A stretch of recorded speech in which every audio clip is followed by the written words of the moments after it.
माननीय प्रधानमंत्री जी के कारण से हमको ये गौरव प्राप्त हुआ है। मैं आज आप सब लोग इतनी बड़ी संख्या में यहाँ पर आए हैं। आज हमारे 4G प्लस के सभी कार्यकर्ताओं को, सभी स्वयंसेवकों को और जिन्होंने भी आज इस कार्यक्रम को आयोजित किया है, उन सभी को मैं अपनी ओर से भाई सुभाष भट्ट जी को बहुत बधाई देता हूँ, बहुत शुभकामनाएं देता हूँ। गौ, गंगा, गीता और गायत्री भारतीय संस्कृति के मुख्य आधार है। इनका पूजन, संरक्षण हम सभी का परम कर्तव्य है कि हम इस दिशा में आगे बढ़े। और 4G प्लस फाउंडेशन लगातार इस क्षेत्र में काम करता है, संस्कृति के संरक्षण के साथ साथ समाज सेवा जैसे अनेकों कार्य। और मैं बहुत सारे कार्यक्रमों में इनके आया हूं और कई बार नहीं भी आ पाया तो वर्चुअल माध्यम से भी मैं आप सबके बीच में लगातार इन सब में जुड़ा रहा हूं। साथ ही पानी बचाओ, मिट्टी बचाओ, संस्कृति बचाओ जैसे विभिन्न कार्यक्रमों में, जन आंदोलनों के माध्यम से अनेकों इन्होंने ऐसे कार्य किए हैं जिनकी मैं सराहना करता हूं। भारतीय संस्कृति विश्व के इतिहास में कई दृष्टियों से विशेष महत्व रखती है। और आज देखिए, हमारे प्रधानमंत्री मोदी जी के कारण से आज जो हमारी पुरातन संस्कृति है, हमारी जो सनातन संस्कृति है, उसका एक तरह से पुनः उद्भव हो रहा है। पूरा विश्व आज हमारी संस्कृति को जान रहा है, उसको समझ रहा है। और ये कहीं न कहीं मैं कहूंगा कि संस्कृति का पुनः जागरण अगर किसी के माध्यम से हुआ है, किसी के नेतृत्व में हुआ है, तो हमारे देश के यशस्वी प्रधानमंत्री मोदी जी के नेतृत्व में हुआ है।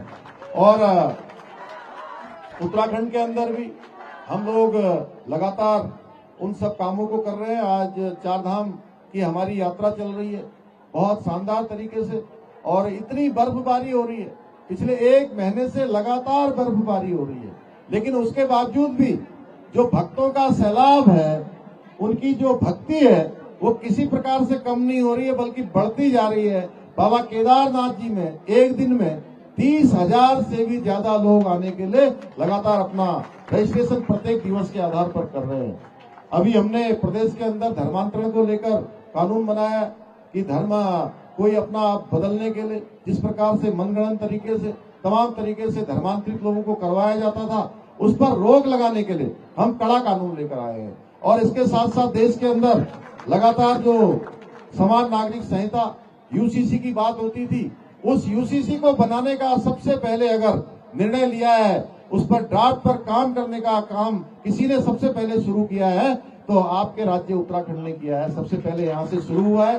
कुछ ही महीनों के बाद उसका ड्राफ्ट तैयार हो जाएगा, हम उस दिशा में आगे बढ़ जाएंगे। इतना ही नहीं, नकल को रोकने के लिए हम सर्वाधिक जो देश का कड़ा कानून है, वह भी उत्तराखंड के अंदर हमने लागू किया है।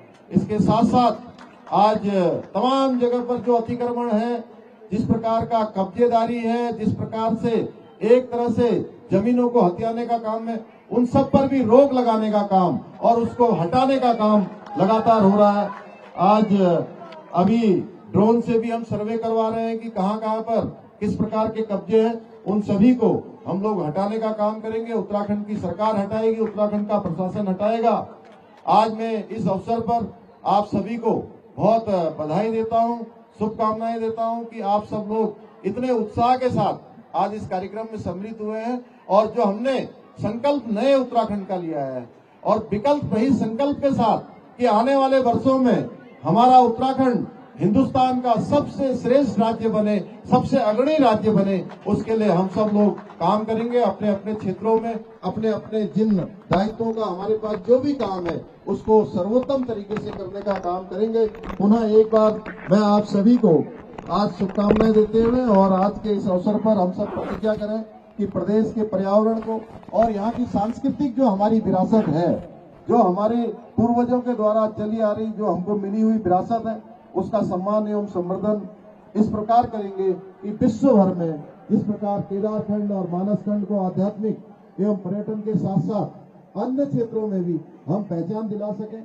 और आजादी का जो ये अमृत काल चल रहा है, यानी कि 2047 में जब हम पूरे शताब्दी आजादी की पूरी करेंगे, उस समय हम अपने आप अपने संकल्पों को सिद्ध करेंगे, हम अपने लक्ष्यों को प्राप्त करेंगे और भारत विश्व गुरु बनेगा, भारत दुनिया का नेतृत्व करने वाला बनेगा और उत्तराखंड भी उसमें एक महत्वपूर्ण अपना योगदान देगा। इसके साथ साथ आज मैं एक और आपसे अंतिम अनुरोध करना चाहता हूं कि हमने जो संकल्प लिया है कि आज जो ड्रग्स है, जो आज नशा है, वो हमारे पूरे समाज में कहीं न कहीं हमारी आने वाली नई पीढ़ी को पूरी तरह से प्रभावित करने का काम कर रहा है, पूरी तरह से झकझोरने का काम, पूरी तरह से खोखला करने का काम कर रहा है।